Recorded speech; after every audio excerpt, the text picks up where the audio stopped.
Ostrovia. Oh, why not use real vodka? Oh, I should have used water. I'm done running.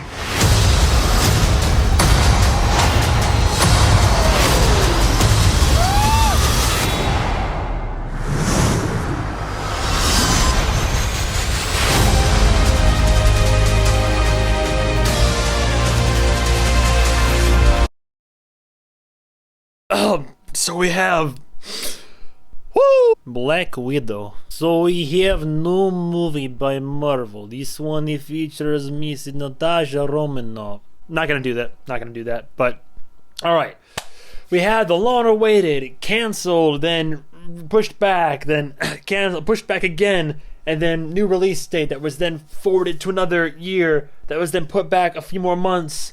And then Disney was like, okay, we think COVID's all done, so now we can go and do this summer release, but a little bit later, further back. And now here we are in July, and Black Widow has finally come out. You know what? I've had a very interesting journey emotionally with this. I remember the very first trailers for Black Widow, and I tell you, when I first saw it, I was not excited.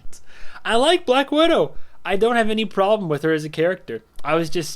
I felt like Disney was trying to just do like spin-off after spin-off, and I saw the trailer and I just thought, generic action flick, that's all there is to it. I can pleased to report it's not. I mean, it is, but it also isn't. And I really wanted to like this movie more than I did. Didn't dislike the movie. I enjoyed myself, but that's about all there is to the extent of my enjoyment. Directed by Kate Shortland, another director that I know very little to nothing about.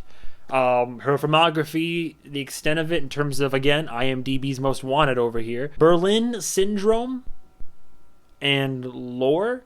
What's weird is sometimes I'll post about these directors, or I'll look them up in research by name before, and then I see some movies. Then I look them up by pictures later when I'm editing all this, and then I see like other movies, and I'm like, wait, that movie's way more well-known than the other one. Why didn't you show me that one? So if that's the case and she is more well-known, apologies, I'm just going by what the internet tells me. She's worked on film.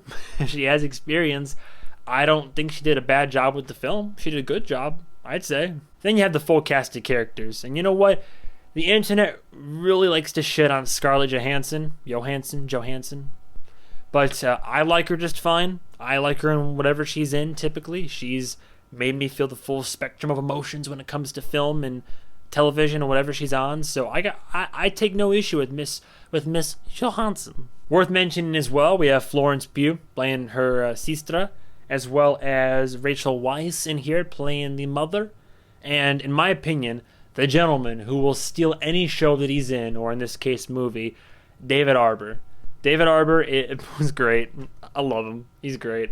I thank God someone cast him in Stranger Things, and I'm so glad that he just keeps consecutively getting work in various roles. But franchise and I both agreed.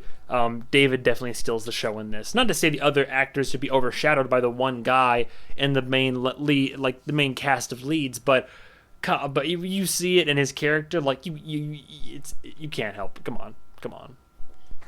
Overall, it's a solid film. Black Widow's a solid film. I was excited first because while it's a Marvel movie in name, the style of the opening and the credits and getting into it, like, it felt like its own thing. Very similar to how when Captain America 2 Winter Soldier came out back in the day, I was like, holy shit, this is a Marvel film? This is a great action-packed, like, spy thriller.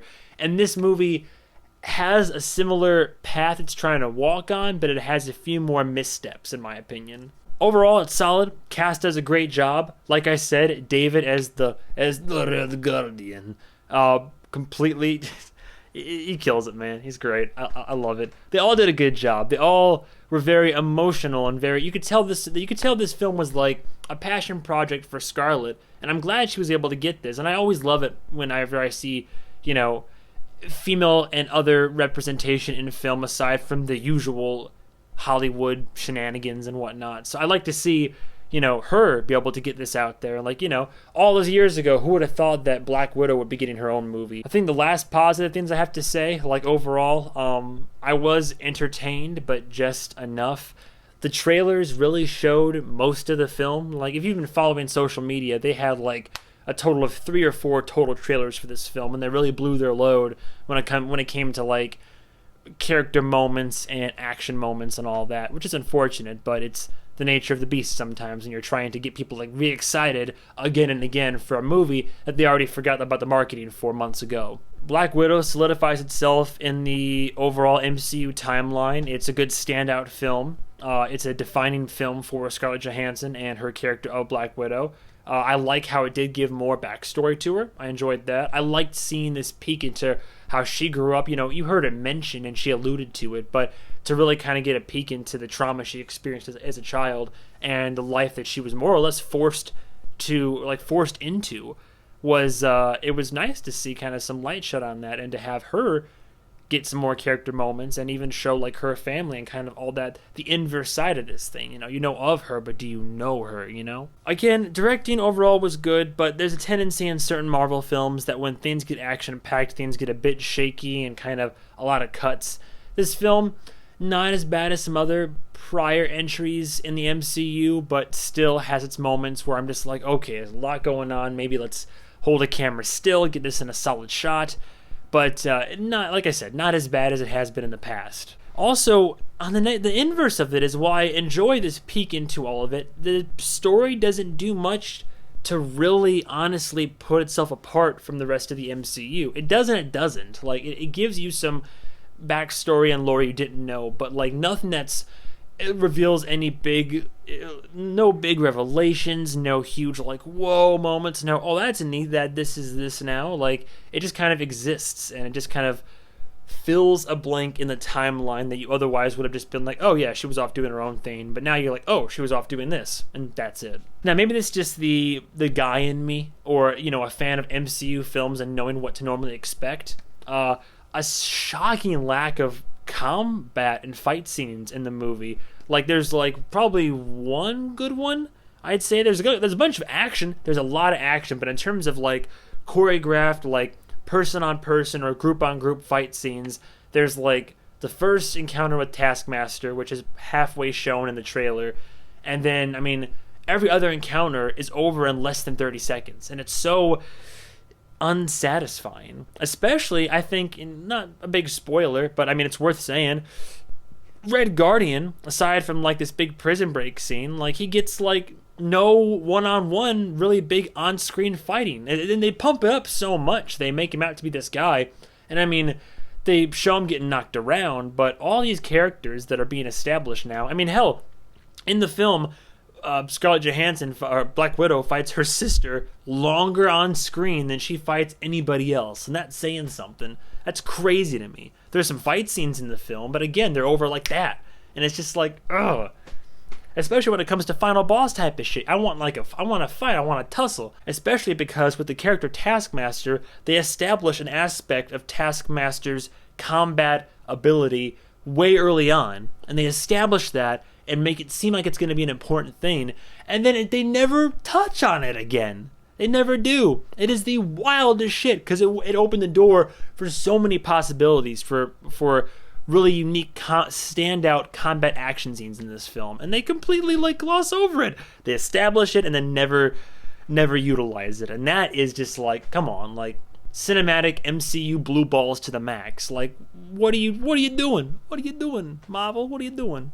And this is more of a nitpick, but it's something that's like, I want it to be more earned in films, and a lot of the MCU films haven't suffered as much from it, but I feel like this film does, is that from a narrative perspective, there's a lot of perfectly timed ex machinas. Things work out, just, in my opinion, a little too easily for the characters involved. I get it. It's action adventure. It's, fantasy, basically. And, some of the best films that I love also suffer from that same fault, but in this film it's just noticeable. Like, every time that the characters get into like a bit of mild peril, things either solve themselves or they're presented with a very easy, like, boom and done solution. Granted, sure, a lot of Disney films can do this, a lot of kids movies could do this, or have been known to do this, but a lot of films don't do that, and they have their characters really earn that win when things seem like they're really when things seem most perilous, and this film doesn't do that. It just kind of hands all the characters the answers on a silver platter, and I wasn't a fan of how easily things narratively were able to be wrapped up. And yeah, like I said, Red Guardian I felt was wasted in this film as a character to kind of introduce and hype up so much. Honestly, a lot of the family, they had like, their own screen time, and yes, this movie is about Black Widow, but I would have liked to have seen, I don't know, I got a good taste of the family, but I would have liked to have seen more of like the family really working together. I don't know, maybe I'm nitpicking now, because the family, maybe I'm being unfair, the family does work together in this film, just they aren't as strong defined as I would like them to be. But the good news is that thanks to the magic of Marvel post-credit scenes, it's open for there to be perhaps, further development for other characters that have survived from the Romanovs. Spoiler alert from Infinity War and Endgame, but not all the characters in those films make it out of those films alive. So I like to see what the future holds for some of these characters, and David Harbour has gone on record on certain interviews as saying he would love to see a spin-off Red Guardian movie. I would 100% be down for that, so we'll see how it goes. But overall, when it comes to a final consensus, Black Widow's not a bad movie. It's not a fantastic movie, and it doesn't make my Marvel top 5 favorite MCU films, but, I mean, I'd say it's worth a watch, though honestly, I might rent it if I were you, or watch it on Disney Plus when it's not $30 fucking dollars. I'd say Black Widow's a solid 3. I almost wanted to give it a high 3, but there's just too many glaring issues that I've already previously gone over. Honestly, when I was writing down all the notes I was going to make for this film, I noticed I wrote more cons than pros. But I want to be fair to it. It's not a bad movie. It's got good performances, the story is important, and I did enjoy myself watching it.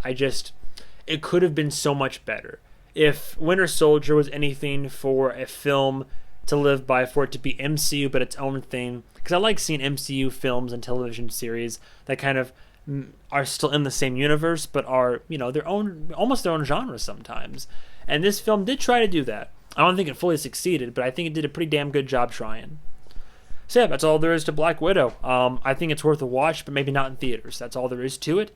Thank you so much for watching, and stay tuned for the next episode of movie review for whatever movie I review.